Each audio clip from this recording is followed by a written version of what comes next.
تو بات میں جوانوں سے بالخصوص آپ سے گزارش کروں گا کہ رات کو جلدی سونے اور صبح جلدی اٹھنے کا ماحول بنائیں۔ جو لوگ صبح دیر سے اٹھتے ہیں نا، انہوں نے 9 10 گھنٹے کی بھی نیند پوری کی ہو نا، اٹھتے ہی ان کا دل کرتا ہے 2 بندے مجھے دبائیں۔ حالانکہ سو کے اٹھنے پہ تو طبیعت فریش ہونی چاہیے، لیکن آپ اس وقت سوئے ہیں جس وقت دین نے کہا تھا کہ جاگو۔ آپ حدیث پاک دیکھیے، اللہ کے پیارے رسول صلی اللہ علیہ وسلم نے فرمایا ہے کہ جب تم سوتے ہو تو شیطان 3 گرہیں لگاتا ہے، 3 گرہیں لگاتا ہے تمہارے کان میں اور کہتا ہے سو جا سو جا سو جا، رات لمبی ہے۔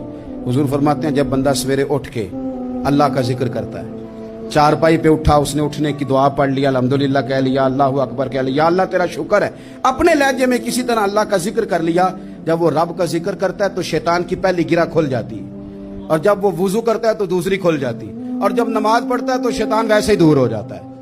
لیکن حضور فرماتے ہیں جو صبح سویا رہے وہ گرہیں قائم رہتی۔ جو صبح اللہ کے ذکر سے، وضو سے، نماز سے شیطان کی گرہیں توڑ دیتا ہے، وہ تازہ دم اٹھتا ہے، تازہ دم۔ ہم صبح تازے نہیں اٹھتے، فریش نہیں اٹھتے، بکھرے سوچیں، الجھے خیالات اور تھکے وجود اور گھٹن والا ہمارا ذہن۔ وجہ کیا ہے؟